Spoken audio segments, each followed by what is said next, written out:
محترم بزرگوں اور دوستوں، دینی اور ایمانی بھائیوں، امت مسلمہ ہر دور میں، ہر زمانے میں، ہر پیمانے پر، ملکی پیمانے پر، عالمی پیمانے پر بہت سارے مسائل اس کے سامنے درپیش ہوتے۔ ہمیں ان سارے مسائل کو صحیح طریقے سے ان کو سمجھنا اور ان مسائل کو حل کرنا، ان کا مقابلہ کرنا، ان کا صحیح جواب دینا، یہ امت مسلمہ کے ہر فرد کی ذمہ داری ہے۔ قرآن کریم میں اللہ تعالیٰ نے ارشاد فرمایا اذا لقیتم فئۃ فاثبتوا واذکروا اللہ کثیرا، جب تمہارا مقابلہ کسی گروہ سے ہو تو تم ثابت قدم ہو جاؤ۔ مقابلہ صرف جنگی میدان میں نہیں ہوتا ہے، مقابلہ افکار کا ہوتا ہے، مقابلہ نظریات کا ہوتا ہے، مقابلہ عقیدے کا ہوتا ہے، مقابلہ تھنک اور تھاٹ کا ہوتا ہے، مقابلہ تہذیب اور تمدن کا ہوتا ہے، مقابلہ اسلامی وراثت کو بچانے کا ہوتا ہے، مقابلہ معاشی اعتبار سے ہوتا ہے، مقابلہ سماجی اعتبار سے ہوتا ہے۔ یعنی جن جن طریقوں سے امت مسلمہ کے خلاف سازشیں کی جائیں اور جنگی میدان تیار کیا جائے، چاہے افکار کے اعتبار سے، تہذیب و تمدن کے اعتبار سے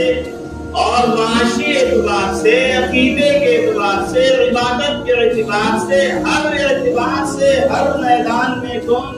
بدخطو ثابت قدم ہو جاؤ۔ اور قرآن کریم یہ کہتا ہے، حضور اکرم صلی اللہ علیہ وسلم کے زمانے سے تاریخ یہ بتاتی ہے کہ اس طرح کا مقابلہ ہر میدان میں ہوتا رہا ہے۔ بہت سارے مسائل ہیں جن پہ بات کی جا سکتی ہے، لیکن جو نیا مسئلہ ہے اس کی طرف حضرت امام صاحب نے اشارہ فرمایا، وہ وقت کا مسئلہ ہے۔ وقت کیا ہے، اس کی شرعی حیثیت کیا ہے، اور اس کو صحیح طریقے سے اگر استعمال کیا جائے تو پھر امت مسلمہ کس درجے بلندی اور ترقی کر سکتی ہے۔ قرآن کریم کی جو آیت پڑھی گئی لیس البر ان تولوا وجوہکم قبل المشرق والمغرب ولكن البر من آمن بالله واليوم الآخر والملائكة والكتاب والنبيين۔ یہ صرف نیکی یہ نہیں ہے کہ آپ مشرق و مغرب کی طرف رخ کر لیں، یعنی صرف نیکی یہ نہیں کہ چند ظاہری مسائل، چند ظاہری عبادتیں، چند چیزوں ہی میں سمٹ کر ہم رہ جائیں اور اسی کو اصل دین سمجھیں، بلکہ اصل خیر اور نیکی یہ ہے جس کا تعلق اللہ تعالیٰ نے عقیدے کی اصلاح سے۔ آمنا باللہ، اللہ پر ایمان، رسول پر ایمان، فرشتوں پر ایمان، کتابوں پر ایمان، آخرت پر ایمان، یہ شعبہ عقائد سے متعلق ہے اس آیت کے اندر۔ آج کی جو گفتگو ہے وہ اس سے اگلی جو بات ہے اس پر ہے۔ وَآتَ الْمَالَ عَلَى حُبِّهِ ذَوِي الْقُرْبَى وَالْيَتَامَى وَالْمَسَاكِينِ وَابْنَ السَّبِيلِ وَالسَّائِلِينَ وَفِي الرِّقَابِ۔ اہل ایمان جو خیر کی طرف، بھلائی کی طرف، نیکیوں کی طرف بڑھتے ہیں اور نیکی کے طلبگار ہوتے ہیں، نیکی ان کی سرشت میں داخل ہے، تو عقیدے کے بعد بنیادی طور پر ان کی ذمہ داری یہ ہے کہ معاشرے میں معاشی طور پر جو لوگ پریشان حال ہیں، جو ضرورت مند ہے، جو یتیم ہے، جو بیوائے ہے، جو مسافر ہے، جو اس طرح کے ضرورت مند ہیں، ان کی دیکھ ریکھ، ان کی ضرورتوں کو پورا کرنا اور ان کی ضرورتوں کا خیال رکھنا، اس آیت کے اندر اللہ رب العزت نے نماز سے پہلے اس کا تذکرہ کیا ہے۔ وَأَقَامَ الصَّلَاةَ وَآتَى الزَّكَاةَ اس کے بعد بھی ارشاد کہ معاشرے کا صحیح طور پر معاشی اعتبار سے تعاون کن کن پہلوؤں سے کیا جا سکتا ہے۔ اللہ کے رسول صلی اللہ علیہ وسلم نے اپنے ارشادات میں اہل ایمان کو اس کی طرف بہت ہی شدت کے ساتھ اس پر راغب کیا ہے، توجہ دلائی ہے۔ انفاق فی سبیل اللہ، قرآن کریم میں انفاق فی سبیل اللہ سینکڑوں جگہ ہے، اس کے طریقے بتائے گئے۔ انفاق فی سبیل اللہ کے بہت سارے طریقے ہیں، ہم صدقہ نکالتے ہیں، خیرات نکالتے ہیں، زکوٰۃ نکالتے ہیں، لوگوں کی مدد کرتے ہیں اور اس طرح تعاون کرتے ہیں۔ ان تمام چیزوں میں بہت ہی اہم جو چیز ہے، بہت ہی اہم ایک شعبہ ہے، وہ وقف کا ہے۔ حضور اکرم صلی اللہ علیہ وسلم کے زمانے سے لے کر اب تک وہ شعبہ قائم اور قائم۔ وقف کہتے کسے ہیں؟ وقف میں اور صدقے میں، وقف میں اور زکوٰۃ میں فرق کیا ہے؟ آپ نے کسی کو پیسے دیے، ان پیسوں کا اسے مالک بنا دیا، اس شخص کو مالک بنا دیا زکوٰۃ کے ذریعے سے، خیرات کے ذریعے سے، مدد کے ذریعے سے۔ یہ بھی انفاق کا ایک شعبہ ہے۔ وقف کہتے ہیں لفظی اعتبار سے روکنا، اور اصطلاح میں کہتے ہیں، شرعی اصطلاح میں وقف کہتے ہیں کہ ملکیت کو روک دینا اور کسی چیز کی ملکیت کو اللہ کے حوالے کر دینا، اپنی ملکیت سے نکال کر، اپنی اولاد کی ملکیت سے نکال کر، اپنے وارثین کی ملکیت سے نکال کر پراپرٹی کو، جائیداد کو، منقولہ ہو یا غیر منقولہ، اللہ کی ملکیت میں دینے کا نام وقف ہے۔ اس کو وقف علی اللہ کہتے ہیں۔ جب کوئی چیز کا مالک اللہ ہو جاتا ہے، اسی کا نام وقف ہے۔ اب اس چیز کا کوئی مالک نہیں ہو سکتا، متولی ہو سکتا ہے، کیئر ٹیکر ہو سکتا ہے، ذمہ دار ہو سکتا ہے، لیکن مالک صرف اور صرف اللہ ہے۔ ملکیت کو روکنا اور ملکیت کو اللہ کے حوالے کر دینے کا نام وقف ہے۔ یہ فرق ہے صدقہ میں، زکوٰۃ میں اور وقف میں۔ ہوتا کیا ہے کہ پھر اس پراپرٹی اور جائیداد کی آمدنی سے معاشرے کی ضرورتوں کو پورا کیا جاتا ہے۔ جو ضرورتیں ہیں، اس طرح کی معاشی اور معاشرتی ضرورتیں ہیں، اس وقف کے ذریعے سے امت مسلمہ ہی نہیں بلکہ دیگر اقوام و ملل کی ضرورتیں بھی پوری ہوتی ہیں۔ مثال کے طور پر اگر کسی شخص نے ہاسپٹل کے لیے کوئی زمین وقف کی، اب اس کا مطلب یہ نہیں ہے کہ اس نے صرف مسلمان ہی علاج کرائے گی۔ وقف کے ذریعے سے تمام انسانوں کی فلاح و بہبود ممکن ہوتی ہے۔ مثال کے طور پر کسی نے اسکول بنایا اور وقف کر دیا، اس سے صرف مسلمان ہی فائدہ نہیں اٹھاتے، اس ملک اور اس جگہ کے جو بھی افراد ہیں اس سے فائدہ ہوتا ہے۔ یہ ہے وقف کی حیثیت اور وقف کے اعتبار سے آپ صلی اللہ علیہ وسلم کی تاریخ سے یہ بات ثابت ہے اللہ کے رسول صلی اللہ علیہ وسلم نے صحابہ کرام کو اس کی طرف راغب کیا ہے اور خود اس کی مثال پیش کی ہے۔ روایتوں میں آتا ہے حضور اکرم صلی اللہ علیہ وسلم جب مکہ المکرمہ سے مدینہ منورہ ہجرت فرما کر تشریف لے گئے اور قبا کے مقام پر آپ نے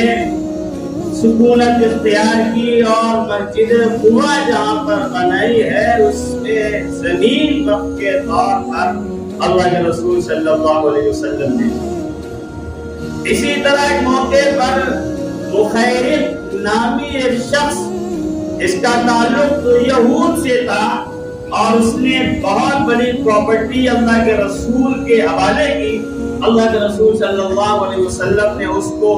اللہ کے لیے وقف کر دیا اور اس کی آمدنی مسلم معاشرے کی تمام معاشی مسائل کو حل کرنے کے لیے کافی تھی۔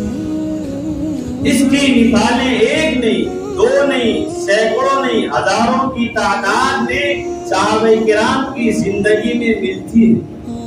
حضرت عمر رضی اللہ تعالیٰ عنہ کو جب خیبر میں ایک بہت قیمتی زمین ملی، آپ صلی اللہ علیہ وسلم کی خدمت میں حاضر ہوئے اور حاضر ہو کر فرمایا کہ مجھے اس سے پہلے اس سے زیادہ قیمتی زمین مجھے نہیں ملی، اس کا مالک میں اب ہوں۔ آپ صلی اللہ علیہ وسلم نے ترغیب دی اور فرمایا کہ آپ اس کو وقف کر دیں۔ سب سے قیمتی زمین حضرت عمر نے اللہ کے لیے وقف، اس کے ذریعے جو آمدنی ہوتی رہی امت کے مسائل اس سے حل ہوتے رہے۔ اور حضرت عثمان غنی،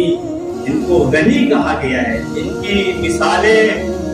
ڈھونڈنے سے نہیں ملتی کہ کس طریقے سے وہ اللہ کے راستے میں خرچ کرتے تھے۔ مدینے پہنچنے کے بعد میٹھے پانی کا انتظام نہیں تھا، بیر روما کے نام سے ایک کنواں تھا جو ایک یہودی کے قبضے میں تھا۔ اللہ کے رسول صلی اللہ علیہ وسلم نے ترغیب دی اور ارشاد فرمایا، کون ہے وہ شخص جو اپنے ڈول کے ساتھ مسلمانوں کے ڈول کو بھی اس کنویں میں ڈلوا سکتا ہے؟ حضرت عثمان غنی نے اس بیر روما کو خرید کر مسلمانوں کے لیے وقف کر دیا۔ اور پھر غزوہ تبوک کے موقع پر، مسجد نبوی کی توسیع کے موقع پر حضرت عثمان کی قربانیاں اور ان کے وقت کی مثالیں تاریخ میں درج ہیں۔ اس کی ترغیب آپ صلی اللہ علیہ وسلم نے امت مسلمہ کو دی ہے اور اس پر عمل کر کے آپ نے، صحابہ کرام نے، تابعین نے، تبع تابعین نے، مسلم حکمرانوں نے، مالداروں نے، نوابوں نے دی۔ یہ پوری تاریخ ہے وقت کی، اور کیوں نہ ہو، اس لیے کہ اسلام کا جو مزاج ہے وہ مزاج یہ ہے کہ مال سے محبت کم ہو اور مال کو اللہ کے راستے میں زیادہ سے زیادہ صرف کیا جائے۔ اس کے لیے قرآن کریم کے بے شمار آئے تھے اور آپ صلی اللہ علیہ وسلم نے ترغیب دی، فرمایا اذا مات ابن آدم انقطع عمله الا من ثلاث، جب کوئی انسان اس دنیا سے چلا جاتا ہے تو اس کے اعمال کا سلسلہ منقطع ہو جاتا ہے۔ اب وہ نماز نہیں پڑھ سکتا، روزہ نہیں رکھ سکتا اور بہت سارے دیگر کام نہیں کر سکتا، لیکن تین چیزیں مرنے کے بعد بھی اس کی باقی رہتی ہیں، الا من علم ينتفع به۔ ایک تو وہ جو اس نے علم چھوڑا ہے، شاگرد تیار کر دیے ہیں، کتابیں لکھ دی ہے، اس طرح علمی سرمایہ چھوڑا ہے، اس کے ذریعے سے لوگ فائدہ حاصل کرتے رہتے ہیں۔ دوسری بات اولاد صالح، نیک اولاد جو اپنے والد کے لیے دعا کرتی رہے، یہ بھی اس کے لیے صدقہ جاریہ ہوتا ہے۔ تیسری بات، اس کا تعلق انفاق سے ہے، اس کا تعلق بخش سے ہے، اس کا تعلق معاشرے کے معاشی مسائل سے ہے، اس کے لیے آپ نے فرمایا صدقۃ جاریۃ، صدقہ جاریہ، کوئی مدرسہ، کوئی مسجد، کوئی خانقاہ، کوئی ہاسپٹل، اس طرح کی جو ضرورت کی چیزیں ہیں یا اس میں تعاون، کوئی کنواں، پانی کا انتظام، کسی بھی طریقے سے انسانوں کو فائدہ پہنچانے کا کوئی نظام اس نے قائم کر دیا تو وہ اس کے لیے صدقہ جاریہ ہو گیا۔ آپ صلی اللہ علیہ وسلم نے اس کی ترغیبات دی اور پھر انہی ترغیبات کی روشنی میں حضرت عمر کے زمانے میں حضرت عمر نے بہت سارے شعبے وقت کے تحت کھولے اور اس کے ذریعے سے معاشرے کے معاشی مسائل حل کیے، یتیموں اور بیواؤں کی پینشن جاری کی،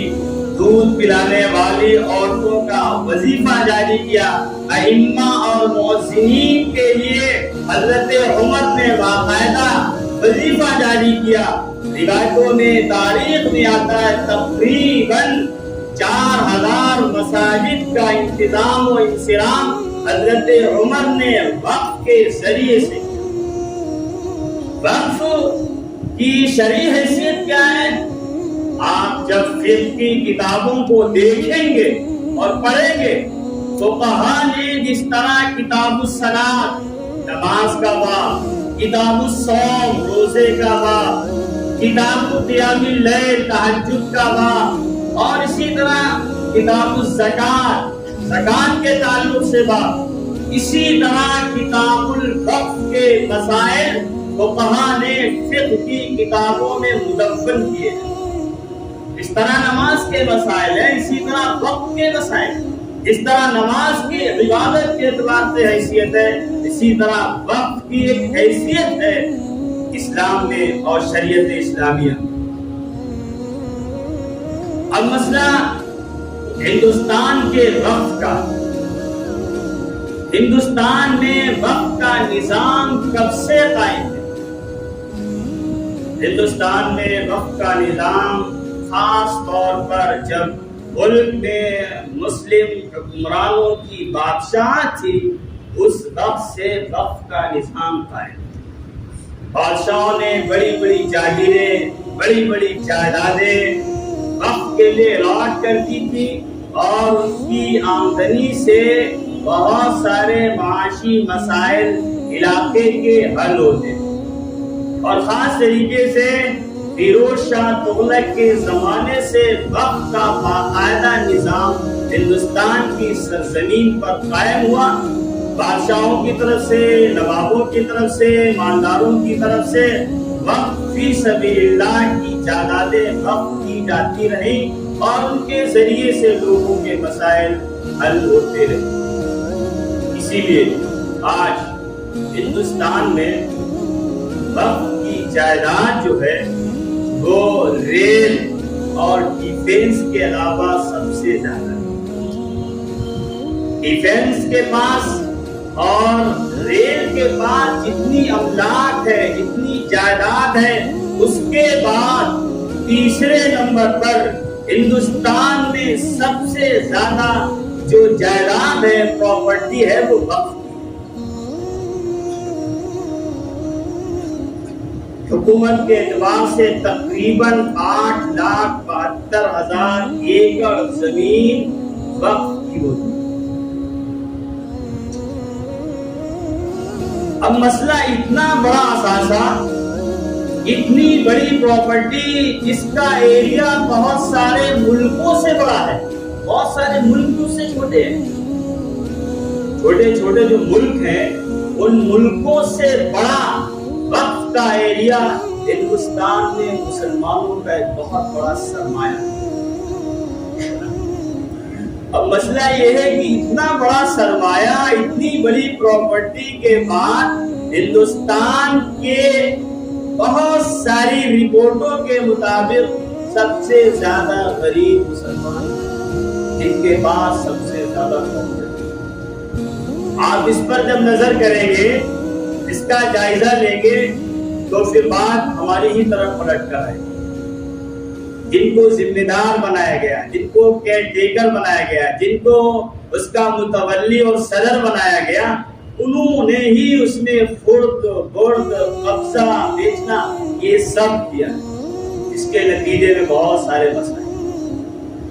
ایک حقیقت ہے جس سے انکار نہیں کیا جا سکتا۔ حضور اکرم صلی اللہ علیہ وسلم نے خیانت کے تعلق سے اتنی سخت وعید ارشاد فرمائی۔ حضرت عائشہ صدیقہ رضی اللہ تعالی عنہا کی روایت ہے، من ظلم قید شبر من الارض طبق اللہ یوم القیامت 7 من ارضی، جو شخص روئے زمین پر ایک بالشت زمین کسی کی ظلمن قبضہ کرے گا، قیامت کے دن اللہ تعالیٰ ساتوں زمین کا طوق بنا کر اس کو پہنا ایک انسان کے ساتھ، ایک کسی انسان کی، اور جو املاک جو جائیداد اللہ کی ملکیت میں چلی جائے اس کے ساتھ خرد کرنا، اس کی ہم تلفی کرنا، اس میں خیانت کرنا، اس کے ساتھ ایسا رویہ اختیار کرنا کہ جیسے ہماری ملکیت ہے، تو اللہ تعالیٰ کی طرف سے سخت ترین اس کے تعلق سے وعید ہے۔ ایک طرف تو یہ ہے ہماری پوزیشن ہندوستان میں غربت کے اعتبار سے کیا ہے، اور ہمارے پاس کتنا قیمتی اثاثہ ہے، جو اثاثہ بادشاہوں نے، نوابوں نے، مسلمانوں نے، جاگیرداروں نے امت کے مسائل کو حل کرنے کے لیے وقف کیے، جو موجود بھی ہیں، بہت ساری خرابی کے بعد، بہت سارے قبضے کے بعد آج انہی اثاثوں کی حفاظت کی ذمہ داری کا مسئلہ ہے۔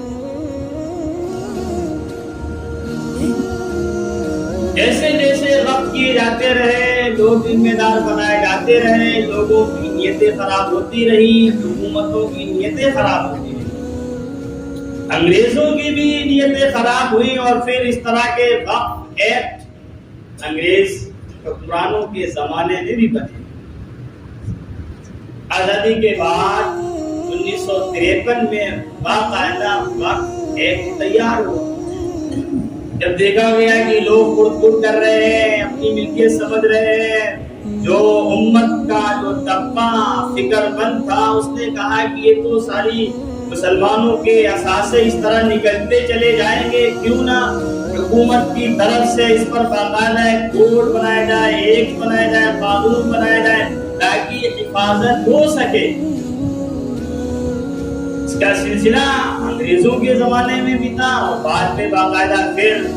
اس ایکٹ میں ترمیم خاص طریقے سے 1995 میں ہوئی۔ اس میں بہت ساری رعایتیں، بہت سارے حقوق، بہت سی ذمہ داریاں دی گئی۔ اب جو مسئلہ درپیش ہے وہ یہ ہے کہ وقف جو ایک صرف اور صرف اسلامک ایک شعبہ ہے، ایک عبادت ہے، ایک خیر کا کام ہے، اس طرح زکوٰۃ ہے، صدقہ ہے، خیر ہے، خیرات ہے، اسی طرح اس کے ذریعے سے وقف ایک شعبہ ہے۔ اس وقف کے شعبے میں اس املاک اور سرمایہ نے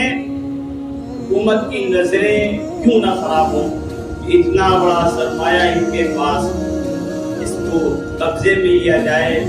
اس پر اپنی نیت خراب کر کے اپنے استعمال میں لیا جائے، اور اس سے پہلے بہت ہو بھی چکا ہے۔ اب باقاعدہ قانون بنا کر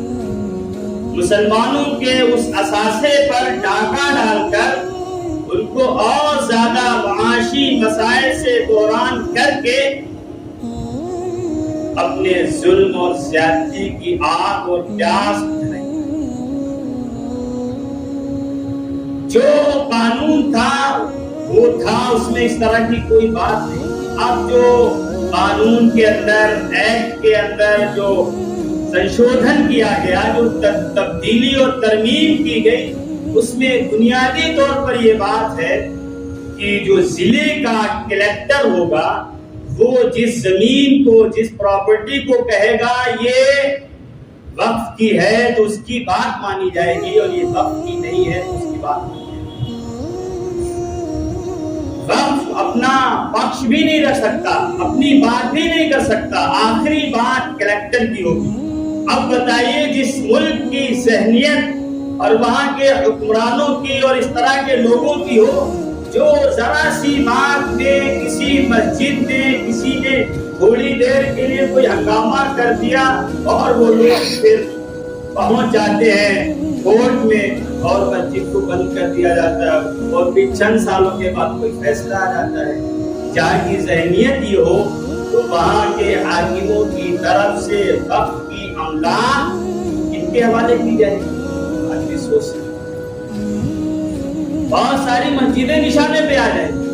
بہت ساری خانقاہیں نشانے پہ آ جائیں، بہت ساری عبادت گاہیں، مدارس، اسپتال، جو اس طرح کی چیزیں ہیں وہ نشانے پہ آ جائیں گے۔ کہہ دیا جائے گا کہ یہ تو آپ کا نہیں ہے، اس کو آپ ثابت کریے۔ 400 سال پرانی، 500 سال پرانی، 600 سال پرانی جو چیزیں ہیں اب ان کو ثابت کریے، تب ثابت کرنے میں نا پھر وہ سارے اس پہ فرض ہے۔ تو گویا کہ ایک تو یہ بات، دوسری بات یہ کہ وقف کے جو بورڈ ہیں ملکی اعتبار سے، ریاستی اعتبار سے، ان میں یہ بات باقاعدہ اس بار شامل کرنے کی کوشش بل کے ذریعے سے کی گئی کہ بورڈ کے اندر غیر مسلم ممبران بھی ہونے چاہیے کم سے کم، اور ایک ذمہ دار بھی۔ ہمارا مذہبی مسئلہ ہے، ہمارا مذہبی ایک ذمہ داری ہے۔ اگر کوئی جا کر یہ کہتے کہ مندر کے ٹرسٹ میں کسی مسلمان کو رکھ لو، وہ کہیں گے کہ بھائی یہ مذہب ہے، اس کے ماننے والے اس کے اصول جانتے ہیں، آپ اس مذہب کے نہیں ہیں، آپ اس کے اصول نہیں جانتے ہیں، آپ اپنی اس پراپرٹی کے کیئر ٹیکر نہیں ہو سکتے۔ یہی بات مسلمانوں کے لیے بھی ہے کہ جو چیز صرف مذہبی ہے، اس کا تعلق قرآن اور حدیث سے ہے، اس کا تعلق شریعت اسلامی سے، بہت ساری کمیوں کے باوجود، بہت سارے خرد برد کے باوجود اس کے ذمہ دار صرف اور صرف مسلمان ہی ہو سکتے ہیں، اس لیے کہ ملکیت اللہ کی ہے، اور اس ملکیت کے صحیح ذمہ دار وہی لوگ ہو سکتے ہیں جو اللہ تعالیٰ کے احکامات کی پابندی کرتے ہیں، کوئی دوسرا نہیں ہو سکتا۔ تو اس طرح کی چیزیں وقف ایکٹ کے بل کے ذریعے وہ مسلمانوں کے موجودہ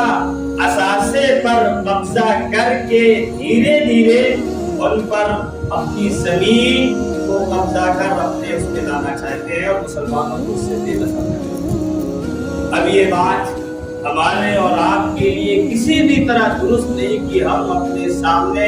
اس ملکیت کو، اس وراثت کو، اس جائیداد کو جو اللہ کی ملکیت میں ہوتی ہے، کہ کسی ذریعے سے وہ غیر کے قبضے میں چلی جائے اور وہ اس کا مالک بن جائے، اور وہ اس کو اپنے اعتبار سے، اپنے طریقے سے اس کو صرف کرے، خرچ کرے۔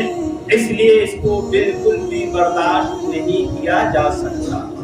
بہرحال موجودہ بل جو پیش کیا گیا تھا، جس کو منظوری نہیں ملی، JPC کے حوالے ہو گیا ہے، کبھی بھی مسئلہ اٹھ سکتا ہے، کبھی بھی اس طرح کے مسائل آ سکتے ہیں۔ گویا کی تلوار لٹکی ہوئی ہے، ہماری اپنی ذمہ داری ہے کہ جس طرح ہم اپنی نمازوں کی حفاظت کرتے ہیں، مساجد کی حفاظت کرتے ہیں، اسی طرح ہر فرد کی ذمہ داری ہے کہ وقت کے املاک کی حفاظت کرے، اس لیے کہ وہ اللہ کا سرمایہ ہے، اللہ کا سرمایہ، اور اس کے ذریعے سے اگر اس کا صحیح استعمال ہو تو غربت اور غریبی کے مسائل کو بہت آسانی سے دور کیا جا سکتا ہے۔ بہت ساری مسلم تنظیموں نے بہت پہلے سے اس کی کوشش کی اور کر رہی ہے کہ وقت کی پراپرٹی کا صحیح استعمال ہو۔ اللہ تعالیٰ انہیں کامیابی دے اور ہم سب کو کامیابی دے، اور اپنے ملک کی موجودہ صورتحال پر نظر رکھ کر اپنے معاشی، ملی، معاشرتی مسائل کو حل کرنے کی فکر اور ہمارے اکابرین و علماء جو اس میں لگے ہوئے ہیں، جو اس کی فکر رکھتے ہیں، وہ جب جس طرح جیسی آواز دے ان کی آواز کو سن کر لبیک کہتے ہوئے عملی اعتبار سے کام کرنا، یہ ہم سب کی ذمہ داری ہے۔ اللہ تعالیٰ ہمیں اور آپ کو اور تمام اہل ایمان کو اس ملک کے اندر اپنے عقیدے کی حفاظت کے ساتھ، اپنے معاشی مسائل اور معاشرتی تمام تہذیب و تمدن اور عبادت کے ساتھ ساتھ اپنی نئی نسل کو ایمان اور یقین پر ثابت قدم رکھتے ہوئے اور ان کو اس کا پیغام دیتے ہوئے اس ملک میں اپنی اسلامی تشخص شان سے جینا ہے اور اسی کی ترغیب دینا ہے۔ یہ حالات، اس طرح کے حالات ہر زمانے میں اہل ایمان کے سامنے رہے ہیں اور رہیں گے۔ ہماری ذمہ داری ہے کہ ہم حوصلے کے ساتھ، ہمت کے ساتھ، جوانمردی کے ساتھ اور ایمان اور اعمال کو اپنی زندگیوں میں داخل کرنے کے ساتھ ہمارے اندر جو خرابیاں خیانت کی اور اس طرح کی بے ایمانی کی جو عام ہیں، اس تمام خرابیوں اور بیماریوں سے توبہ کرتے ہوئے اپنی زندگی ہم اللہ کے لیے، اللہ کے دین کے لیے، رسول اللہ صلی اللہ علیہ وسلم کی تعلیمات کے لیے گزاریں گے تو انشاءاللہ ہمارے معاشی، دنیاوی، معاشرتی مسائل بھی حل ہوں گے اور آخرت کا جو سب سے اہم مسئلہ ہمارے لیے ہے، ہماری زندگی صرف دنیا تک نہیں ہے، ہماری زندگی موت کے بعد شروع ہوتی ہے۔ ہم نے کسی کی زمین قبضہ لی، کسی کا اسٹے لے لیا، کسی کا فلیٹ قبضہ کر لیا، آج مسئلہ وقت کا یا بیٹھ کے بات کر رہے ہیں۔ اس طرح کے مسائل ہماری کالونی اور سوسائٹیوں میں ہیں۔ ہمارے مسلم لوگ، ہمارے ہی لوگ اسٹے کرا دیتے ہیں، قبضہ کر لیتے ہیں، فلیٹ ادھر ادھر کر دیتے ہیں۔ یہ کیا ہے؟ ہمیں جواب نہیں دینا ہے، ہمیں اسی دنیا میں اپنی زندگی گزارنی۔ ہمیں حضرت عائشہ رضی اللہ تعالیٰ عنہ کی وہ سخت وعید نہیں کہ قیامت کے دن 7 زمینوں کے برابر اس کی گردن میں توق ڈال دیا جائے گا۔ ہم شکایت کرتے ہیں غیروں کی، قانون کی، کرنا بھی ہے، احتجاج بھی کرنا ہے، لیکن ہمارے اندر اگر یہ بیماری ہے اور اس علاقے میں اس طرح کی خبریں بہت عام ہوتی، بہت سارے لوگ اس میں ملوث ہیں، تو ہماری زندگی تو آخرت کے بعد شروع ہوگی، جہاں کوئی پرسان حل نہیں ہوگا، جہاں کوئی ہماری پیروی نہیں کرے گا، جہاں تم پیسے لے دے کر اور اپنا کام چلا لیتے ہیں، دھمکا کر کام چلا لیتے ہیں، لاٹھی کی بنیاد پر کام چلا لیتے ہیں، لیکن کل قیامت میں اللہ کے سامنے ہم ہوں گے، ہمارے اعمال ہوں گے۔ اس لیے ہمیں اپنی انفرادی زندگی کو بھی صحیح کرنا ہے، درست کرنا ہے اور اپنی پوری زندگی کو درست کرنا ہے۔ اللہ تعالیٰ ہمیں اور آپ کو اس کی توفیق دے۔ وآخر دعوانا الحمدللہ۔